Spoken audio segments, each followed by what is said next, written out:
നമസ്കാരം. S V ജേണലിലേക്ക് ഒരിക്കൽ കൂടി സ്വാഗതം. നമുക്കിപ്പോൾ ഏറ്റവും വലുതായിട്ട് ചർച്ച ചെയ്യപ്പെടുന്ന ഒരു പ്രധാനപ്പെട്ട വിഷയങ്ങളിൽ ഒന്ന് ഇന്ന് NSSും കോൺഗ്രസും തമ്മിലുള്ള ഒരു ബന്ധമാണ്. എന്തുകൊണ്ട് ഇതിപ്പോൾ ഇത്രത്തോളം ചർച്ച ചെയ്യപ്പെടുന്നു എന്നുള്ളതാണ് നമ്മളുടെ മുന്നിലുള്ള ഒരു ചോദ്യം. ആൻഡ് നമുക്കറിയാം, വിമോചന സമരം, അതായത് EMS നമ്പൂതിരിപ്പാട് മുഖ്യമന്ത്രിയായിരിക്കുന്ന സമയം മുതൽ തന്നെയാണ് ഈ ഒരു ബന്ധത്തിന് തുടക്കമുണ്ടാകുന്നത്. അതായത് കോൺഗ്രസുമായിട്ടുള്ള ഒരു ബന്ധം. അന്ന് സിറോ മലബാർ സഭയും 1959 കാര്യമാണ് പറയുന്നത്. അപ്പോൾ അന്ന് സിറോ മലബാർ സഭയും മുസ്ലിം ലീഗും RSPയും അതോടൊപ്പം NSSും എല്ലാവരും കൂടി ചേർന്നിട്ടാണ് സംസ്ഥാന സർക്കാരിനെതിരെ, അന്ന് EMS നമ്പൂതിരിപ്പാടിൻ്റെ സർക്കാരിനെതിരെ വിമോചന സമരം എന്ന് പറയുന്ന ഒരു ആശയവുമായി, അത് ഭക്ഷ്യ കാര്യങ്ങളുമായിട്ട് ബന്ധപ്പെട്ടിട്ടും വിദ്യാഭ്യാസ ബില്ലിനെതിരായിട്ടും ഒക്കെ തന്നെയാണ് അന്ന് ആ സമരം നയിച്ചു വന്നത്. അപ്പോൾ എന്ന് വെച്ച് കഴിഞ്ഞാൽ ഇന്ന് കോൺഗ്രസ് വേവലാതിപ്പെടുന്നതിൻ്റെ അല്ല എന്നുണ്ടെങ്കിൽ കോൺഗ്രസിൻ്റെ ഈ ഭയപ്പാടിൻ്റെ പ്രധാനപ്പെട്ട കാരണം എന്ന് വെച്ച് കഴിഞ്ഞാൽ ഈ ഒരു ബന്ധം തന്നെയാണ്. ഏകദേശം ആ കാലഘട്ടം മുതൽ തന്നെ 59 കാലഘട്ടം മുതൽ തന്നെ ഇങ്ങോട്ട് നമ്മൾ പരിശോധിക്കുമ്പോൾ എല്ലാ കാലഘട്ടത്തിലും NSSൻ്റെ ഒരു പിന്തുണ എപ്പോഴും കോൺഗ്രസിന് ഒപ്പം ഉണ്ടായിരുന്നു എന്നുള്ളതായിരുന്നു സത്യം. ഈ കോൺഗ്രസിനെ അല്ലെങ്കിൽ NSSനെ സംബന്ധിച്ചിടത്തോളം അന്ന് മന്നത്ത് പത്മനാഭൻ തന്നെ പറഞ്ഞൊരു കാര്യമുണ്ട്. അതായത് ഈ CPI അല്ലെങ്കിൽ കമ്മ്യൂണിസ്റ്റ് പാർട്ടിയെ ഇന്ത്യയിൽ നിന്നല്ല, ഏഷ്യയിൽ നിന്ന് തന്നെ മായ്ച്ചു കളയുക എന്നുള്ളതാണ് ഈ സമരത്തിൻ്റെ ലക്ഷ്യം എന്നു പറയുകയുണ്ടായി. അതായത് കമ്മ്യൂണിസ്റ്റ് ഇനി ഇവിടെ ഉണ്ടാകാൻ പാടില്ല, അത്രത്തോളം ശക്തിമത്തായ ഒരു സമരമായിരുന്നു അന്ന് നയിച്ചിരുന്നത്. എന്നാൽ ഈ വിമോചന സമരത്തിൻ്റെ കാലഘട്ടം എല്ലാം കഴിഞ്ഞു, ഏകദേശം 2000 ഒക്കെ എത്തിയ സമയം, അപ്പോഴെല്ലാം ഈ പറയുന്ന NSS കോൺഗ്രസിനോടൊപ്പം ചേർന്ന് നിൽക്കുന്ന ഒരു രാഷ്ട്രീയ കക്ഷി തന്നെയാണ്. എന്തുകൊണ്ടാണെന്ന് ചോദിച്ചാൽ ഇന്നും നമ്മുടെ ഭരണവ്യവസ്ഥിതിയിൽ ജാതിയും മതവും ചെലുത്തുന്ന സ്വാധീനം ചെറുതൊന്നുമല്ല. അതായത് കോൺഗ്രസിനെ പലപ്പോഴും നിലനിർത്തിക്കൊണ്ടു പോകുന്നതിൽ വളരെ പ്രധാനപ്പെട്ട പങ്ക് വഹിക്കുന്ന ഒന്ന് രണ്ട് കാര്യങ്ങൾ, ഒന്ന് സമുദായവും മതവും തന്നെയാണ്. അതായത് പ്രധാനമായും നമ്മൾ നോക്കിയ ക്രിസ്തീയ സഭകളുമായി ബന്ധപ്പെട്ടിട്ട് വരുന്ന ഒരു കാര്യം, പിന്നീട് ഈ NSSൻ്റെ ഒരു സ്വാധീനം, ഇതൊക്കെ തന്നെയാണ് ശരിക്കും ഒരു അധികാര സ്ഥാനത്തെ നിർണ്ണയിക്കുന്നത്. അപ്പോൾ അതാ നിർണ്ണയം ഉള്ളതുകൊണ്ട് തന്നെയാണ് ഇവിടെ ഉടനെ അയ്യപ്പ സംഗമം പോലെയുള്ള പരിപാടികൾ, അതായത് ഒരു ഹിന്ദുക്കളിൽ നിന്ന്, ഹൈന്ദവ വിശ്വാസങ്ങളിൽ നിന്ന് ഇടതുപക്ഷം വ്യതിചലിച്ചു പോകുന്നു എന്നൊരു ചിന്താഗതി ജനങ്ങളിൽ ഉണ്ടായപ്പോൾ ആ തെറ്റ് തിരുത്താൻ വേണ്ടിയിട്ട് എടുത്ത ഒരു സമീപനം എന്നുള്ള രീതിക്ക് തന്നെ ആഗോള അയ്യപ്പ സംഗമത്തെ നമുക്ക് മറ്റൊരു തലത്തിൽ നിന്നുകൊണ്ട് ദർശിക്കാൻ സാധിക്കും. അപ്പം അങ്ങനെ വരുന്ന ഒരു സാഹചര്യം ഇന്ന് കേരളത്തിൽ, അല്ലെങ്കിൽ ഈ പറയുന്ന ഇവിടെ ഒരു മുന്നണി സംവിധാനം ഉണ്ടായ കാലഘട്ടം മുതൽ തന്നെ ഇത്തരത്തിലുള്ള ചിന്താഗതികൾ വളരെ പ്രകടമായി തന്നെ നിലനിന്ന് പോരുന്നു. അതുകൊണ്ട് തന്നെയാണ് ഇന്നും UDFനെ സംബന്ധിച്ചിടത്തോളം ഒരു പ്രബല കക്ഷിയായി മുസ്ലിം ലീഗ് നിലനിൽക്കുന്നതും, കോൺഗ്രസിനെ സംബന്ധിച്ചിടത്തോളം വെൽഫെയർ പാർട്ടിയുടെയും അതോടൊപ്പം തന്നെ ജമാഅത്തെ ഇസ്ലാമിയുടെയൊക്കെ ഒരു വലിയ അടുത്ത ബന്ധവും SDP ഒരു ബന്ധവും അവർക്കുണ്ടാകാനുള്ള ഒരു കാരണവും അതൊക്കെ തന്നെയാണ്. അപ്പോൾ അങ്ങനെ ഇരിക്കുന്ന സാഹചര്യത്തിലാണ് NSS പെട്ടെന്നൊരു ചുവടുമാറ്റം നടത്തി ഞങ്ങൾ ഇടതുപക്ഷത്തിനെ അനുനയിപ്പിക്കുന്ന രീതിയിൽ, അല്ലെങ്കിൽ ഇടതുപക്ഷത്തിനോട് ചേർന്ന് നിൽക്കുന്ന ഒരു സമീപനം വളരെ പെട്ടെന്നാണ് എടുത്തത്. അതുവരെ 2000-ന് ശേഷമൊക്കെ ഒരു സമദൂരം എന്ന് പറയുന്ന ഒരു സിദ്ധാന്തത്തിൽ അടിയുറച്ച് വിശ്വസിക്കുന്ന ഒരു രാഷ്ട്രീയ നിലപാട് തന്നെയായിരുന്നു അവർ ഈ NSS സ്വീകരിച്ചുകൊണ്ടിരുന്നത്. എന്തുകൊണ്ടാണ് ഈ NSSനെ കോൺഗ്രസ് ഇത്രത്തോളം ഭയക്കുന്നത് എന്നുള്ള ഒരു വലിയ കാര്യമുണ്ട്. അതായത് നമ്മൾ നോക്കിയാൽ ഇപ്പോൾ SNDPയേക്കാളിലൊക്കെ അത്രത്തോളം ശക്തമായ ഒരു സംഘടന അല്ലെങ്കിൽ ഒരു സാമുദായിക സംഘടനാ സംവിധാനമൊന്നും ഈ പറയുന്ന പോലെ ഒരു NSSന് അവകാശപ്പെടാൻ കഴിയില്ല. ഒരു കാരണം ഒരു കാലഘട്ടത്തിൽ ഇവർ വിദ്യാഭ്യാസ മേഖലയിലാണെങ്കിൽ തന്നെയും, അതായത് വിദ്യാഭ്യാസപരമായിട്ടും സോഷ്യൽ സ്റ്റാറ്റസിൻ്റെ ഒരു സിമ്പൽ എന്നുള്ള നിലയിലേക്ക് ഈ നായന്മാർ എന്ന് പറയുന്ന എല്ലാ NSSൻ്റെ ഒരു വലിയ പ്രാമാണിത്യം തന്നെ സമൂഹത്തിലുണ്ടായിരുന്നു. അതൊരു കാര്യം എന്ന് വെച്ചാൽ അവർ മുന്നോക്ക സമുദായം എന്നുള്ള നിലയിൽ നിന്നുകൊണ്ട്, അപ്പം വിദ്യാഭ്യാസപരമായി അവർ ഉയർന്ന ഒരു തലത്തിലേക്കായിരുന്നു. അതോടൊപ്പം ഔദ്യോഗിക പദവികളിലേക്ക് അവരെത്തിക്കൊണ്ടിരുന്ന ഒരു കാലഘട്ടം. അപ്പോൾ അങ്ങനെ വന്നപ്പോൾ കോൺഗ്രസ് സ്വാഭാവികമായും അതിലേക്ക് ചായുകയും കോൺഗ്രസിനെ അവർ സപ്പോർട്ട് ചെയ്യുകയും ചെയ്തു. അന്ന് ഈ LDF അല്ലെങ്കിൽ CPM എന്ന് പറയുന്ന CPI എന്ന് പറയുന്ന കക്ഷി എപ്പോഴും അധസ്ഥിതർക്കൊപ്പവും എന്താ പറയുക വർഗ സമരങ്ങളുടെയൊക്കെ ഒരു കാലഘട്ടവും ഈ കർഷക തൊഴിലാളികൾ എന്നൊക്കെ പറയുന്ന ആ ഒരു തലത്തിലേക്ക് മാറി നിൽക്കുകയും ചെയ്തു. ഇവിടെ അടിയന്തരാവസ്ഥ കാലം നമ്മൾ പരിശോധിച്ച് നോക്കുമ്പോഴും അന്നും ഈ പറയുന്ന കോൺഗ്രസിനോടൊപ്പം നിന്ന ഒരു കക്ഷി തന്നെ ആയിരുന്നു ഈ NSS എന്ന് പറയുന്ന സാമുദായിക സംഘടന എന്ന് നമുക്കറിയാം. എന്നാൽ ഇപ്പോൾ ഇങ്ങനെ ഒരു മാറ്റം ഉണ്ടാകുമ്പോൾ അക്ഷരാർത്ഥത്തിൽ ഇവർക്ക് ഭയമാണ് കോൺഗ്രസിനെ സംബന്ധിച്ചിടത്തോളം. എന്നാൽ NSSനെ അത്രത്തോളം ഭയക്കേണ്ട ഒരു ആവശ്യമുണ്ട്. ഒരു NSSൻ്റെ G സുകുമാരൻ നായർ എന്ന് പറയുന്ന ജനറൽ സെക്രട്ടറി വിചാരിച്ചാൽ ഇവിടെ കോൺഗ്രസിൻ്റെ വോട്ടുകൾ മാറ്റിക്കൊണ്ടു പോകാൻ സാധിക്കുമോ എന്നൊരു വലിയ ചോദ്യം നമ്മുടെ മുന്നിലുണ്ട്. എന്നാൽ സാധിക്കുമെന്നേ. കാരണം എന്താണെന്ന് വെച്ച് കഴിഞ്ഞാൽ ഈ NSS ഫണ്ട് ചെയ്യുന്നുണ്ട്. ആ ഫണ്ടിങ് എങ്ങനെയെന്ന് ചോദിച്ചു കഴിഞ്ഞാൽ ഇപ്പം ചെറുകിട വ്യവസായങ്ങൾക്ക് വേണ്ടിയിട്ട്, ഇപ്പം അതോടൊപ്പം ക്ഷീര കർഷകർക്ക് വേണ്ടിയിട്ട്, വീട് വയ്ക്കുന്നതിന്, അതോടൊപ്പം ആരോഗ്യ കാര്യങ്ങൾക്ക് വേണ്ടിയിട്ടൊക്കെ ഇവർ ചെറിയ തോതിൽ പണം കൊടുത്ത് സഹായിക്കുന്നുണ്ട്. തന്നെയുമല്ല ഇവരുടെ ഒരു ശക്തി എന്ന് പറഞ്ഞാൽ ഏകദേശം 5000-ലധികം വരുന്ന കരയോഗങ്ങളുണ്ട്. 5182 കരയോഗങ്ങൾ ഇവരുടെ കയ്യിൽ ഇപ്പോൾ തന്നെയുണ്ട്. അതോടൊപ്പം തന്നെ അത്രത്തോളം എത്തി നിൽക്കുന്ന ഏകദേശം 4000 ചില്ലുവാനത്തിലോളം വരുന്ന മഹിളാ സമാജങ്ങളും ഇവർ കൊണ്ടു നടക്കുന്നുണ്ട്. അതായത് NSSന്റെ നേതൃത്വത്തിൽ വരുന്നതാണ് ഇതെല്ലാം. അപ്പോൾ ഇത്രയും കരയോഗങ്ങൾ, ഇത്രയും മഹിളാ സമാജങ്ങൾ ഇതെല്ലാം കൂടെ ചേർന്ന് വരുമ്പോൾ ഇതൊരു വലിയൊരു കൂട്ടായ്മയായി മാറുന്ന ഒരു സാഹചര്യമുണ്ട്. അപ്പോൾ ഇത്രയും കാര്യങ്ങൾ അങ്ങോട്ട് നിലവിലുണ്ട് എന്ന് വരുമ്പോൾ ഈ തന്നെയുമല്ല ഇത്രത്തോളം അവിടെ സാധാരണക്കാർക്ക് വേണ്ടിയിട്ട് അതായത് മുന്നോക്കക്കാരിൽ പിന്നോക്കക്കാരായ ആൾക്കാർക്ക് വേണ്ടിയിട്ട് പണം കൊടുക്കാൻ തയ്യാറായി നിൽക്കുന്ന ഒരു സംഘടന, നിരവധി വിദ്യാഭ്യാസ കേന്ദ്രങ്ങൾ, വിദ്യാഭ്യാസ സ്ഥാപനങ്ങൾ നടത്തുന്നു. അങ്ങനെ തുടങ്ങിയ ഒരുപാട് പ്രത്യേകതകൾ ഉള്ള ഒരു സംഘടന കൂടിയാണ് NSS എന്ന് പറയുന്നത്. ഈ NSS അങ്ങനെ പിന്നോക്കം വലിഞ്ഞു കഴിഞ്ഞാൽ കോൺഗ്രസിന് തട്ടുകേടാകുമോ എന്നുള്ളതാണ് ഒരു പ്രധാനപ്പെട്ട പ്രശ്നം. തീർച്ചയായും അതൊരു തട്ടുകേട് തന്നെയാണ്. എന്തുകൊണ്ടാണ് എന്ന് ചോദിച്ചു കഴിഞ്ഞാൽ ഒരു ബൂത്തിൽ സംബന്ധിച്ചിടത്തോളം ആ ബൂത്തിൽ ഒരു 100 വോട്ട് മറിക്കാനെങ്കിലും ഈ NSS വിചാരിച്ചാലും സാധിക്കും എന്നുള്ളതാണ്.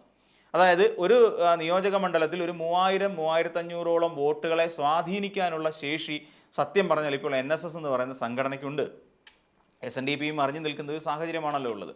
അപ്പം ഈ ഒരു സാഹചര്യത്തെ കൃത്യമായി കോൺഗ്രസിന് മനസ്സിലാകുന്നുണ്ട്. അതുകൊണ്ട് തന്നെയാണ് ഇപ്പോൾ നടക്കുന്ന അനുനയ നീക്കങ്ങളെല്ലാം നടന്നുകൊണ്ടിരിക്കുന്നത്. ഇപ്പോൾ ഒരു 3000 മുതൽ 3500 വോട്ടുകൾ വരെ മറിക്കാൻ ശേഷിയുള്ള ഒരു സംഘടനാ സിസ്റ്റം, ഒരു സംഘടനാ സംവിധാനം NSSനുണ്ട് എങ്കിൽ കോൺഗ്രസ് ഭയന്നല്ലേ പറ്റുള്ളൂ. കാരണം ഒരു മണ്ഡലത്തിൽ ഒരു 3000 വോട്ട് മറിയുമ്പോൾ അവിടെ സംഭവിക്കുന്ന കാര്യം നമ്മൾ ചിന്തിച്ചു നോക്കൂ. അവിടെ വലിയ ശക്തമായ ഒരു മുന്നേറ്റം LDFന് നടത്താൻ സാധിക്കുമെന്നുള്ളത് തന്നെയാണ്. ഇപ്പോൾ ഒരു വീട് നമ്മൾ ചുരുക്കി എന്ന് പരിശോധിച്ച് കഴിഞ്ഞാൽ ഒരു വീട് NSSുമായി വളരെ അടുത്ത ബന്ധമുള്ള ഒരു വീട് ആണ് എങ്കിൽ അവിടെ കോൺഗ്രസ് പാർട്ടിക്കാണ് അതുവരെ വോട്ട് ചെയ്തുകൊണ്ടിരുന്നതെങ്കിൽ തീർച്ചയായും ഇനിയും വരാൻ പോകുന്ന തെരഞ്ഞെടുപ്പിൽ ആ വീട്ടിലൊരു 5 പേരാണ് ഉള്ളതെങ്കിൽ ആ 5 വോട്ട് മാറിയില്ലേ. ഒരു വീട് എന്ന് പറയുന്നൊരു സംവിധാനത്തിൽ നിന്നുകൊണ്ട് നമ്മൾ പരിശോധിക്കുമ്പോൾ മനസ്സിലാക്കുന്ന കാര്യം അതാണ്. ആ 5 വോട്ടിലും മാറ്റം സംഭവിക്കുന്നു. അപ്പോൾ അങ്ങനെ കരയോഗത്തിൻ്റെ ഭാരവാഹികൾ എല്ലാവരും കൂടെ വിചാരിച്ചാൽ, അവരുടെ കുടുംബാംഗങ്ങൾ എല്ലാവരും കൂടി വിചാരിച്ചു കഴിഞ്ഞാൽ ഒരു വലിയ മാറ്റം കൊണ്ടുവരാൻ സാധിക്കും. ഇതുകൊണ്ട് ഇവർ ഭയക്കുന്നു എന്നുള്ളതാണ് മറ്റൊരു കാര്യം.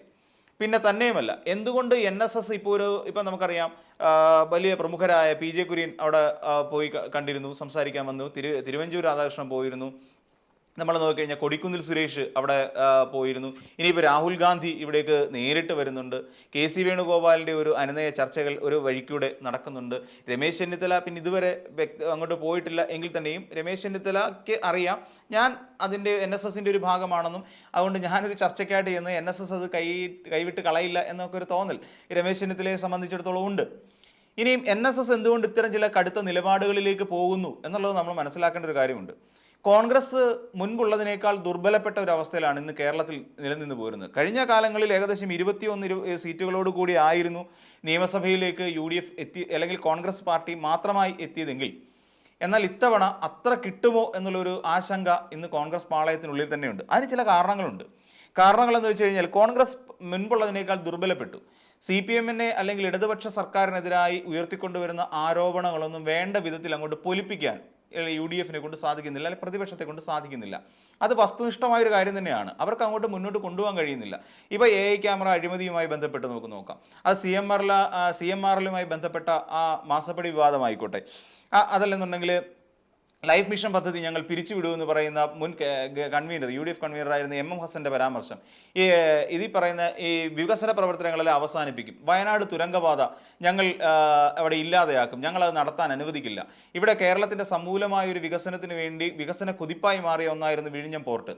ആ വിഴിഞ്ഞം പോർട്ട് ഞങ്ങൾ അനുവദിക്കില്ല എന്ന് പറഞ്ഞുകൊണ്ട് അവിടുത്തെ അതിരൂപതയുമായി ബന്ധപ്പെട്ടുകൊണ്ട് അവരുടെ സമരത്തിന് പിന്തുണ പ്രഖ്യാപിക്കുകയും സെക്രട്ടേറിയറ്റ് പടിക്കലടക്കം സമരം നടത്തി. അപ്പോൾ കേരളത്തിനുണ്ടാകുന്ന വികസന പ്രവർത്തനങ്ങൾക്കല്ല, ഇപ്പോൾ എന്തിനാണ് AI ക്യാമറയിൽ അഴിമതി ഉണ്ടെന്ന് പറഞ്ഞിട്ട് കോടതി തന്നെ തള്ളിക്കളയുന്നൊരു അവസ്ഥ ഉണ്ടായില്ലേ? അവർ പറഞ്ഞത് എന്താണ് ചോദിച്ചാൽ പബ്ലിസിറ്റിക്ക് വേണ്ടിയിട്ടാണോ, പബ്ലിക് ഇൻട്രസ്റ്റിൻ്റെ പുറത്താണ് ഇങ്ങനെ ഒരു ഹർജി ഫയൽ ചെയ്തിരിക്കുന്നതെന്ന് ഹൈക്കോടതിക്ക് നേരിട്ട് നമ്മുടെ നേതാക്കന്മാരോട് UDFൻ്റെ നേതാക്കന്മാരോട് ചോദിക്കേണ്ട ഒരു ഗതികേടെന്ന് ആലോചിച്ച് നോക്കൂ.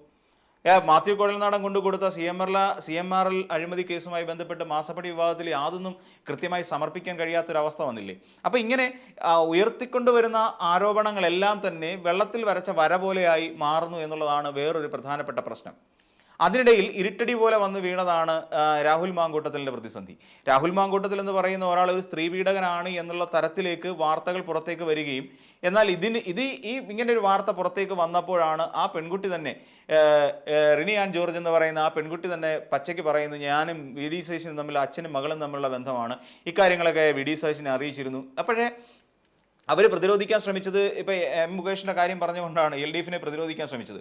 പക്ഷേ അവിടെ ഒന്നും നടന്നില്ല എന്നുള്ളതാണ്. അദ്ദേഹം നിൽക്കുന്ന, അതായത് MLA ആകുന്നതിന് മുൻപ് സിനിമാ ഫീൽഡിൽ സിനിമാക്കാരനായി നിൽക്കുന്ന കാലഘട്ടത്തിൽ അദ്ദേഹത്തിനുണ്ടായ ചില പ്രശ്നങ്ങളാണ്. എന്നാൽ തിരിച്ചങ്ങോട്ട് നോക്കി വിൻസെൻ്റ് എന്ന് പറയുന്ന MLA കുറിച്ച് ഒന്ന് ആലോചിച്ച് നോക്കും. 31 ദിവസം ജയിലിൽ കിടന്ന ഒരു മനുഷ്യൻ, അവിടെ ഇപ്പോൾ എൽദോസ് കുന്നപ്പള്ളി ജാമ്യത്തിൽ ഇറങ്ങിയിരിക്കുന്ന ഒരു MLA. അപ്പോൾ ഇങ്ങനെയുള്ള ആൾക്കാർ അവരുടെ പക്ഷത്തുമുണ്ട്.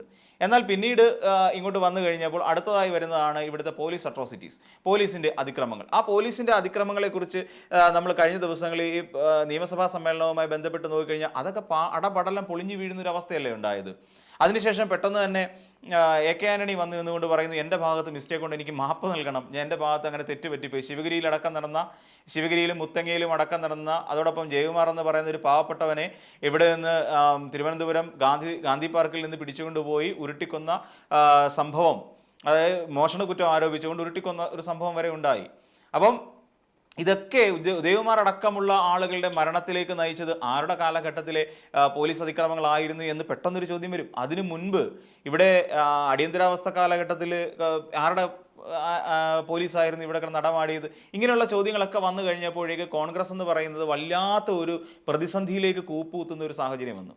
അപ്പോൾ ഇങ്ങനെ ഒരു സാഹചര്യം അങ്ങോട്ട് ഉടലെടുത്ത് വന്നതോടുകൂടി NSSന് മനസ്സിലായി കോൺഗ്രസ് ദുർബലപ്പെട്ട് കഴിഞ്ഞിരിക്കുന്നു.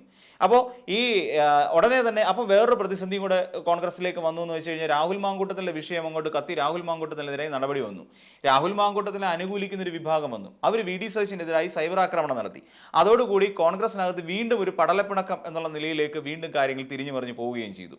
അപ്പം ഇങ്ങനെയൊക്കെ കോൺഗ്രസ് എന്ന് പറയുന്ന ഒരു കക്ഷി വളരെയേറെ ദുർബലമായ ഒരു അവസ്ഥയിലേക്ക്, VD സതീശൻ എന്ന് പറയുന്ന അതുവരെ സതീശനിസം ഉണ്ട് എന്ന് പറഞ്ഞുകൊണ്ടിരുന്നവരെല്ലാം പറഞ്ഞു സതീശൻ പോയാലേ ഈ കോൺഗ്രസ് പാർട്ടി രക്ഷപ്പെടൂ എന്ന് പറയുന്ന ഒരു അവസ്ഥയിലേക്ക് വരെ കാര്യങ്ങൾ കൊണ്ടെത്തിച്ചു. അപ്പോൾ VD സതീശൻ്റെ നേതൃത്വത്തിൽ VD സതീശൻ നയിക്കുന്ന കോൺഗ്രസ് പാർട്ടിയെ സംബന്ധിച്ചിടത്തോളം ഇവിടെ വലിയൊരു നേട്ടമൊന്നും ഉണ്ടാക്കാൻ പോകുന്നില്ല എന്നുള്ള വിവരം കൃത്യമായി മനസ്സിലാക്കിയ ഒരു സാമുദായിക സംഘടനയാണ് NSSനെ സംബന്ധിച്ചിടത്തോളം കഴിഞ്ഞ 10 വർഷക്കാലം, ഇനിയിപ്പം അവസാനിക്കാൻ പോകല്ലേ, ഈ കഴിഞ്ഞ 10 വർഷക്കാലത്തോളം NSSനെ സംബന്ധിച്ചിടത്തോളം NSSന് പ്രാമുഖ്യമുള്ള ഒരാൾ പോലും ഒരു അധികാര സ്ഥാനത്തേക്ക് ഇല്ല എന്നുള്ളതാണ് വാസ്തവം.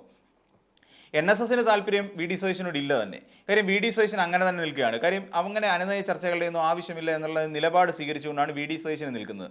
അപ്പം VD സതീശൻ ആ ഒരു വശത്തേക്കുന്നു, VD സതീശനോട് താല്പര്യമില്ലാതെ NSS നിൽക്കുന്നു. അപ്പോൾ ഇതൊരു വലിയ പ്രതിസന്ധി പാർട്ടിയിൽ ഉടലെടുക്കുന്നു.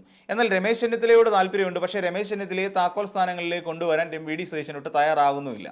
അപ്പം ഇതൊരു വലിയ പ്രതിസന്ധിയായി തന്നെ കോൺഗ്രസ് പാർട്ടിയെ മുച്ചുകൂടും വിഴുങ്ങി നിൽക്കുന്ന ഒരു സമയം. ഈ സമയത്ത് ഇപ്പം NSS ചിന്തിക്കുന്ന ഒരുപാട് കാര്യങ്ങളുണ്ട്. NSSനെ സംബന്ധിച്ചിടത്തോളം NSSന് വളരെ ഇഷ്ടപ്പെട്ട ഒരാളെ, രമേശ് ചെന്നിത്തല എന്ന് പറയുന്ന ഒരാളെ ഈ പാർട്ടിയിൽ ഒരു താക്കോൽ സ്ഥാനങ്ങളിലേക്ക് എത്തിക്കാൻ കോൺഗ്രസ് പരാജയപ്പെട്ടിരിക്കുന്നു. തങ്ങൾക്ക് ആർക്കും ഒട്ടും ഇഷ്ടമില്ലാത്ത VD സതീശൻ എന്ന് പറയുന്ന ഒരാൾ കോൺഗ്രസ് പാർട്ടിയെ നയിച്ചുകൊണ്ടിരിക്കുന്നു. ഈ സാഹചര്യത്തിൽ ഞങ്ങൾക്ക് മുന്നോട്ട് പോകാൻ കഴിയില്ല. തന്നെയുമല്ല, കഴിഞ്ഞ 10 വർഷക്കാലമായി അധികാര സ്ഥാനത്തേക്ക് ഒരാളെ പോലും നോമിനേറ്റ് ചെയ്യുന്നതിനോ അല്ലെങ്കിൽ ഒരാളെ അവിടെ കൊണ്ടിരുത്തുന്നതിനോ തങ്ങളുടെ പ്രതിനിധി എന്ന് പറയുന്ന ഒരാൾ ഇപ്പോഴും അവിടെ UDFനെ സംബന്ധിച്ചിടത്തോളം ഇല്ല. അതിനി ഉണ്ടാകാനും സാധ്യതയില്ല. കാര്യം ഈ പ്രശ്നങ്ങളെല്ലാം ഒഴിവാക്കിയിട്ട് വേണമല്ലോ അടുത്ത നിയമസഭാ തെരഞ്ഞെടുപ്പിനെ നേരിടേണ്ടത്. അപ്പോൾ ആ സാഹചര്യം വരുമ്പോഴും ഇത് വല്ലാത്ത ഒരു പ്രതിസന്ധിയിലേക്ക് തന്നെ കൊണ്ടെത്തിക്കും. അപ്പോൾ ഇങ്ങനെയുള്ള നിലവിലുള്ള കാര്യങ്ങളെല്ലാം പരിഗണിച്ചുകൊണ്ടാണ് NSS ഇങ്ങനെ ഒരു നിലപാട് സ്വീകരിച്ചിരിക്കുന്നത്. അപ്പോൾ അതായത് ഇവരാരൊക്കെ ചെന്ന് സംസാരിച്ചു, തിരുവഞ്ചൂരാകട്ടെ, രാഹുൽ ഗാന്ധി ആകട്ടെ, ഇനി അതല്ല പിന്നെ രമേശ് ചെന്നിത്തല പോയി സംസാരിച്ചിരുന്നാൽ തന്നെയും അതൊക്കെ വെറും സൗഹൃദ സംഭാഷണം എന്നതിനപ്പുറത്തേക്ക് മറ്റൊരു തലം പിടിക്കാനുള്ള ഒരു സാധ്യതയും നമ്മൾ കാണുന്നില്ല. അപ്പോൾ അതുകൊണ്ട് തന്നെ NSSൻ്റെ ഈ നിലപാട് വളരെ ശക്തമാണ്. കോൺഗ്രസ് ഭയന്നുകൊണ്ടേയിരിക്കണം. കോൺഗ്രസിൻ്റെ ആ ഭയപ്പാടിൻ്റെ യഥാർത്ഥ കാരണങ്ങളെക്കുറിച്ച് നമ്മൾ പറഞ്ഞു കഴിഞ്ഞു.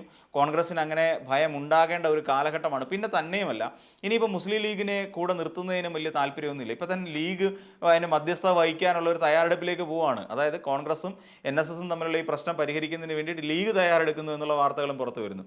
അപ്പോൾ ഇതൊക്കെ ഏത് അവസ്ഥയിലേക്കാണ് പോകുന്നതെന്ന് ആലോചിച്ച് നോക്കൂ. അപ്പോൾ അങ്ങനെ വരുമ്പോൾ ഈ പറയുന്ന സണ്ണി ജോസഫ് എന്ന് പറയുന്ന അധ്യക്ഷൻ പുതിയതായിട്ട് അധികാരമേറ്റപ്പോൾ അന്ന് പറഞ്ഞ 100 സീറ്റ് ഞാൻ രാഹുൽ ഗാന്ധിക്ക് വാഗ്ദാനം ചെയ്യുന്നു എന്നൊക്കെ പറഞ്ഞ VD സതീശൻ ഇപ്പോൾ ഒന്ന് മിണ്ടാട്ടം മുട്ടിയിരിക്കുകയാണ്. എന്ത് ചെയ്യണം, എന്ത് പറയണമെന്നറിയാൻ വയ്യാത്ത വല്ലാത്ത ഒരു സാഹചര്യമാണ്. എന്നാൽ അതേസമയം CPMനെ സംബന്ധിച്ചിടത്തോളം ഇതൊരു നല്ല കാലമാണ്. ഇപ്പോൾ നമ്മൾ ഓഖി ദുരന്തത്തിൽപ്പെട്ടവർക്കും കടലാക്രമണ ഭീഷണിയെ തുടർന്ന് അവർക്ക് പ്രത്യാശ എന്ന പേരിൽ അവർക്കൊരു ഫ്ലാറ്റ് സമുച്ചയം ഉണ്ടായി. അതൊരു വലിയ കാര്യമാണ്. ഇപ്പോൾ നമ്മൾ നോക്കിക്കഴിഞ്ഞാൽ വയനാടിനെ സംബന്ധിച്ചിടത്തോളം അവർക്കുള്ള ടൗൺഷിപ്പിനുള്ള പരിപാടികൾ നടന്നു വരുന്നു. മാതൃകാ ഭവനം അവരെ കാണിച്ചു കൊടുത്തു. ഇത് മാത്രം വയനാട് തുരങ്കപാതയുടെ ഉദ്ഘാടനം കഴിയുന്നു. അതോടൊപ്പം തന്നെ നമ്മുടെ ദേശീയപാതയുടെ വികസന പ്രവർത്തനങ്ങൾ വളരെ ത്വരിതഗതിയിൽ നടന്നു വരുന്നു. അത് NHAI ആണ് ചെയ്യുന്നതെങ്കിലും സംസ്ഥാന സർക്കാർ സ്ഥലം ഏറ്റെടുത്ത് നൽകിയതിൻ്റെ ഫലമായിട്ടാണ്. അഴിമതിയുടെ ഒരു ലെവലേശം എവിടെയും അവകാശപ്പെടാൻ കഴിയാത്ത ഒരവസ്ഥയിലാണ് ഇപ്പോൾ നിൽക്കുന്നത്. പിന്നെ തന്നെയുമല്ല, ഇനി അങ്ങോട്ട് പോകുമ്പോൾ ഇപ്പം തുരുത്തി ഫ്ലാറ്റ് സമുച്ചയം ഉദ്ഘാടനം കഴിഞ്ഞിരിക്കുന്നു. അപ്പോൾ അങ്ങനെ എല്ലാ ഘട്ടത്തിലും നോക്കുമ്പോൾ സമഗ്രമായ ഒരു വികസനം തന്നെയല്ല. പിണറായി വിജയൻ അധികാരത്തിലേറ്റതിന് ശേഷമല്ലേ ഉമ്മൻചാണ്ടി സർക്കാർ ബാക്കി വെച്ചിരുന്ന പെൻഷൻ കുടിശ്ശിക കൊടുത്ത് തീർത്തത്. അപ്പോൾ ഇപ്പോഴും പെൻഷൻ കിട്ടിക്കൊണ്ടിരിക്കുന്ന ഒരു സാഹചര്യമില്ലേ? KSRTC KB ഗണേഷ് കുമാർ എന്ന് പറയുന്ന ഒരാളെ അധികാരത്തിൽ കൊണ്ടുവന്ന് KSRTCയിൽ ഇപ്പം വരുമാനം ഉണ്ടായി തുടങ്ങിയിരിക്കുന്നു. അപ്പോൾ സമസ്ത മേഖലകളിലും ഒരു വലിയ വികസന കുതിപ്പ് തന്നെയാണ് കോൺഗ്രസ് പാർട്ടിക്ക് CPM-നെ സംബന്ധിച്ചിടത്തോളം ഇനിയും അടുത്ത തെരഞ്ഞെടുപ്പ് ആകുമ്പോൾ അവകാശപ്പെടാനുള്ളത്. അവർ ദേശീയപാതയിലൂടെ സഞ്ചരിക്കുന്നവരെന്ന് ചിന്തിക്കും, അയ്യോ ഇത് നമ്മുടെ സർക്കാർ തന്നതല്ലേ, അല്ലെങ്കിൽ തുരുത്തി ഫ്ലാറ്റിൽ കിടക്കുന്ന ജനങ്ങളും ചിന്തിക്കും, ഇത് നമ്മുടെ സർക്കാർ അനുഭവിച്ച് തന്നതല്ലേ, നേരത്തെ കല്ലിട്ടു എന്നൊക്കെ പറഞ്ഞ് ഇപ്പോൾ അതിൻ്റെ ക്രെഡിറ്റ് ഏറ്റെടുക്കാൻ അവിടുത്തെ നഗരസഭയിലെ മുൻ മേയറൊക്കെ വരുന്ന ഒരു സാഹചര്യമൊക്കെ ഉണ്ടായതാണ്. അതെല്ലാം നമ്മൾ കണ്ടതാണ്. അപ്പോഴും ഇച്ഛാശക്തിയോടുകൂടി മുന്നിട്ട് നിന്ന് പ്രവർത്തിക്കുന്ന ഒരു സർക്കാരിന് ഒപ്പം ജനങ്ങൾ നിൽക്കും. അതിനകത്ത് ഇവിടെ ഒരു അഴിമതി പോലും പറഞ്ഞ് ഫലിപ്പിക്കാൻ കഴിഞ്ഞിട്ടില്ല. പോലീസ് അതിക്രമങ്ങളെ വേണ്ടും വിധത്തിൽ അങ്ങോട്ട് മുന്നോട്ട് കൊണ്ടുപോകാൻ കഴിഞ്ഞിട്ടില്ല. അതേസമയം കോൺഗ്രസ് ഭരണമില്ലാഞ്ഞിട്ട് പോലും കോൺഗ്രസിനെ സംബന്ധിച്ചിടത്തോളം യൂത്ത് കോൺഗ്രസ്സുകാർ പിരിച്ച തുക എവിടെ പോയി എന്നുള്ള ചോദ്യമുണ്ട്. KPCC പിരിച്ച തുക എവിടെ പോയി എന്നുള്ള ചോദ്യമുണ്ട്. വയനാട്ടിലെ തമ്മിലടി കാരണം നഷ്ടപ്പെട്ടു പോയ ജീവനുകളെക്കുറിച്ച് ചർച്ച ചെയ്യപ്പെടുന്നുണ്ട്. അപ്പോൾ ഇങ്ങനെയുള്ള പല ചർച്ചകളും ഇങ്ങനെ നടന്നുകൊണ്ടിരിക്കുന്നതാണ്. ഇതെല്ലാം കോൺഗ്രസിനെ പ്രതിരോധത്തിലാക്കുന്നത് കൊണ്ടാണ് ശരിക്കും NSSന്റെ ഇത്തരം നിലപാട് മാറ്റം എന്ന് നമ്മൾ അനുമാനിക്കേണ്ടിയിരിക്കുന്നു. അല്ലാതെ തന്നെയുമല്ല, CPM കൊടുത്ത വാഗ്ദാനങ്ങളും അങ്ങനെയല്ലേ. ഇനിയിപ്പം ദേവസ്വം ബോർഡിൽ ഒരു നിയമനം നടക്കുകയാണെങ്കിൽ തീർച്ചയായും NSSന്റെ വാദം കൂടി പരിഗണിക്കും എന്ന് പറയുന്ന ഒരു തലത്തിലേക്ക് വരെ കാര്യങ്ങൾ കൊണ്ട് എത്തിക്കാൻ CPM-നെ സംബന്ധിച്ചിടത്തോളം അല്ലെങ്കിൽ ഇപ്പോഴത്തെ ഇടതുപക്ഷ സർക്കാരിനെ കൊണ്ട് സാധിച്ചു. ഇതൊക്കെ കൊണ്ട് തന്നെ ഇനിയിപ്പം വെറുതെ കോൺഗ്രസിനെ താങ്ങിക്കുന്നതുകൊണ്ട് യാതൊരു പ്രയോജനവുമില്ല. തന്നെയുമല്ല, ഏറ്റവും കൂടുതൽ മന്ത്രിമാരായിട്ടുള്ളത് ഇടതുപക്ഷ മന്ത്രിസഭയെ തന്നെയാണ്. അപ്പം ഇങ്ങനെയുള്ള കാര്യങ്ങളുമൊക്കെ ഉണ്ട് ഇതിനകത്ത്. അതുകൊണ്ട് കോൺഗ്രസ് ഭയന്നുകൊണ്ടേയിരിക്കും. NSS നിലപാടിൽ തന്നെ ഉറച്ചു നിൽക്കാൻ തന്നെയാണ് സാധ്യത. ഇനി മുസ്ലിം ലീഗ് അല്ല ആര് വിചാരിച്ചിരുന്നാലും അതിൽ ഒരു മാറ്റം ഉണ്ടാകാനുള്ള സാധ്യത നമ്മൾ കാണുന്നുമില്ല.